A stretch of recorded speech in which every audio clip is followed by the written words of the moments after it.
Tokenization is accelerating.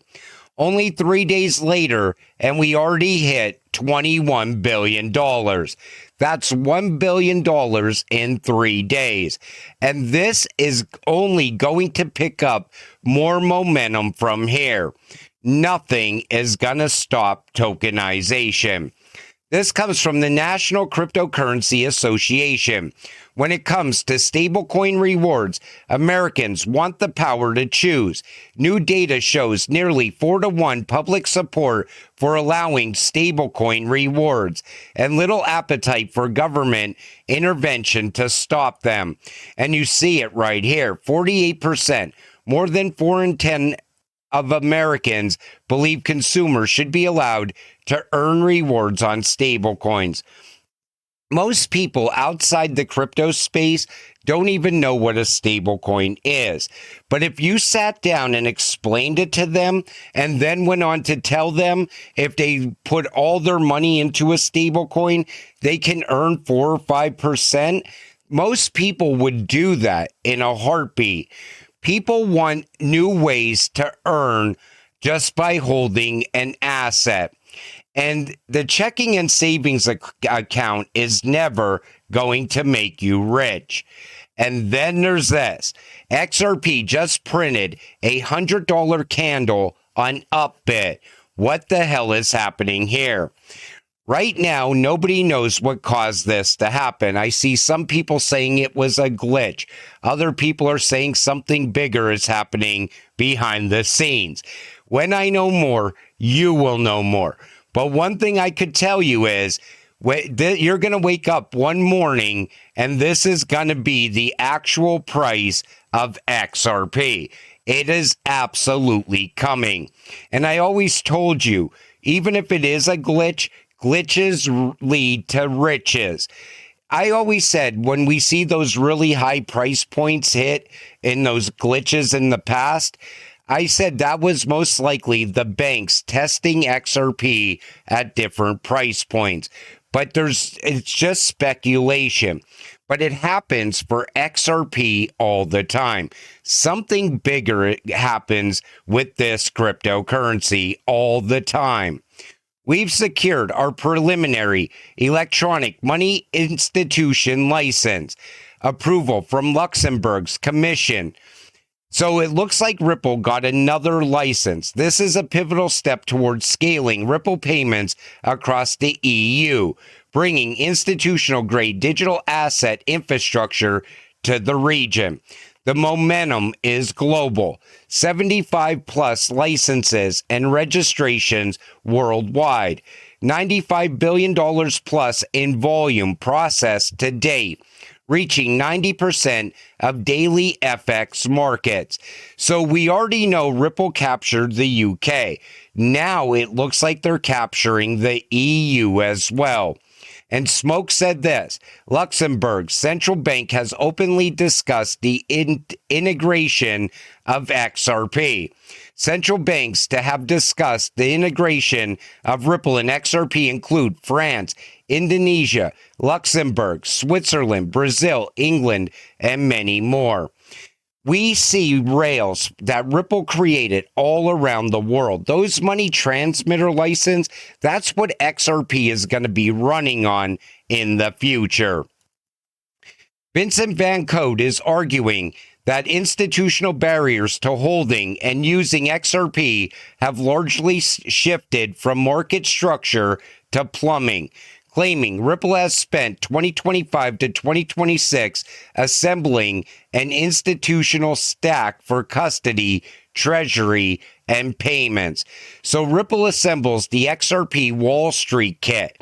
Institutions juggling billions in 401ks, pensions, hedge funds, banks, and governments. Self-custody was always insane. Audit hell, compliance nightmares, risk officers saying no way. That changed in 2025 to 2026. Ripple built the full stack bridge, regulated, scalable, bank trusted infrastructure so big money can finally hold and use XRP and RLUSD without chaos. Ripple made it like plug and play for institutions. They made it so easy. And the reason they did that is because if something is easy, people will use it. And I think we're going to see a lot of institutional adoption for the XRP ledger. He also goes on to talk about ISO 222 compliant. And that's also going to be part of XRP running across all these rails. ISO is going to be a big deal. It's just we're not quite there yet. But over time, you will realize that ISO was more than just a messaging system. This new protocol update is going to be massive for XRP, a fresh development around native lending on the XRP ledger is drawing stronger reactions across the community. So Ed Hennis is cooking with the upcoming lending protocol for the XRP ledger. Now, this is institutional lending, institutional grade lending, but retail can also take advantage of this. I covered that in videos in the past. You know what's great about borrowing against your XRP or borrowing on the XRP ledger? It locks up more XRP. Yes, borrowing against your XRP typically requires you to lock up or pledge as collateral a portion of your XRP, meaning you can't freely spend or transfer that amount while the loan is active. This is standard practice across most crypto lending platforms that support XRP as collateral. Here's how it generally works in 2026. You deposit your XRP into the platform. The platform locks that XRP as collateral to secure the loan you're taking out. You retain ownership of the XRP. Once repaid, the locked XRP is released back to you. If XRP's price drops significantly, you may face a margin call or risk liquidation, where some or all of your locked XRP is sold to cover the loan. And that comes with borrowing against your XRP. The good thing is, I think once XRP stabilizes, in other words, you're not getting these major price swings anymore, and maybe it runs in between a 3 and 5% window, 3 to 5% price point in the future at a much higher price, I think it would be a lot less risky. Now, here's the good thing about borrowing against your XRP. First of all, you don't have to worry about the taxes. And as you're locking up that XRP, it's leaving circulation. So you're going to see a lot of this happening in the future because people are starting to mature as crypto matures. And less people want to cash out their crypto into US dollars. A lot of people are now starting to see borrowing against their XRP as a better option. Plus, you could be earning passive income to pay back the loan along the way. And you're still getting monthly rewards from your crypto, and you don't have to sell it. So I see this as another part of scarcity happening at some point in the future because we still got the ETF inflows. We're going to have more treasuries created for XRP. Now you got lending and people locking up their XRP while they borrow against their XRP. Plus, there's also going to be staking. Look at what's going on with Flare as well. I think we're going to see a lot of XRP leave circulation over time. And I think scarcity is going to happen at some point in the near future if things continue the way they are happening right now. Could 5,000 XRP be worth 1 Bitcoin in 2026? That would mean the price of XRP would have to go to somewhere around $20. I think we're going much higher. Honestly, I think 1,000 XRP could possibly be worth $50,000 plus. That would put XRP at $50 plus in this cycle. And I think it's going to happen because we could possibly see scarcity. If that happens, we are going way higher. But if we're looking at a typical run coupled with utility possibly pushing the price, I think we're going to hit those crazy price points that people are talking about. Plus, if you're factoring in the 2017-2018 run, which a lot of people think we are still following that cycle perfectly, there's a chance we see 3 digits for XRP before it tops off. And then where do we go from there? Are we going to see the major pullbacks? What's going on with tokenization at that time? Is Ripple finally running XRP across all of those rails yet? Are banks starting to come out of the testing phase? There's so many things we got to look at this time around. Over 11.6 million cryptocurrencies failed in 2025 alone per CoinGecko. And you see it compared to 2024 and 2023 and 2022. But everybody was creating their own coin between 2024 and 2025. I've never seen so many people creating coins like I seen last year and the year before. Most of them turned out to be rug pulls. And 99% of crypto is going to disappear anyway once we get regulations in place. The big question is, where does all the liquidity go? Are people going to try to continue to gamble with their money? Or are they going to push that money into something that has actual value that can be utilized in the real world?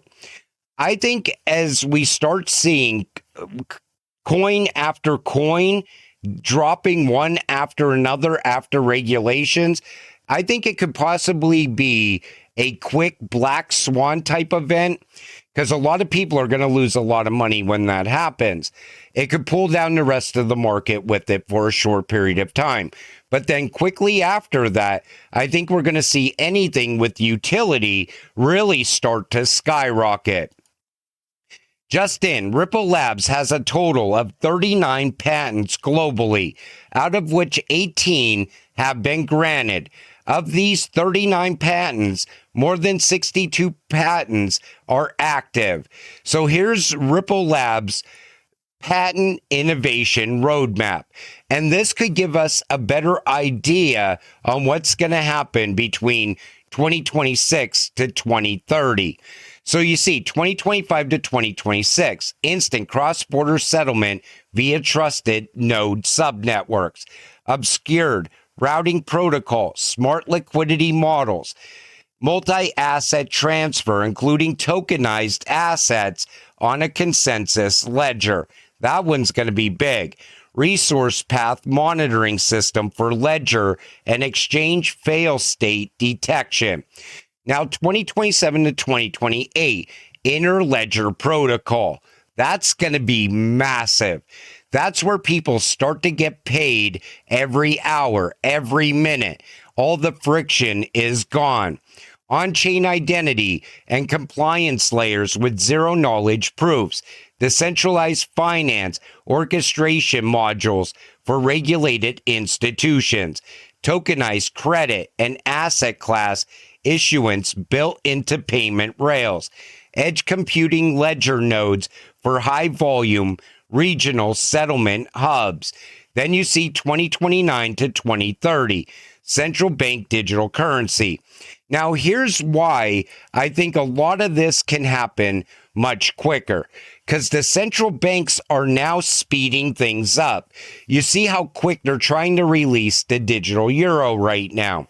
You're going to see that happen in other countries also. So maybe this timeline, everything happens between 2027 and 2028, and we see it even before 2029. One thing is for sure, though, with Interledger Protocol, I would love to see that go live by the end of 2026. That's going to be a real game changer. So now we have the roadmap. And if things start to speed up and we're starting to see a lot of these things happen in 2026, you can see then that the timeline shifted. But I wanted to show you this because this shows you the time frame for XRP to reach the 4 and 5 digit price points. And I still believe 4 digits is going to happen by 2027 to 2028. It all comes down to how quick is tokenization happening. How many trillions of dollars worth of assets are onboarding to these networks? We really don't know yet. It's all going to play out throughout the rest of this year. And until it happens, stay patient, stay positive, and let's get rich together. With that said, I'm going to wrap up this video. I want to thank you all for watching. I appreciate all of you. I'll see you in the next one. Have a great night.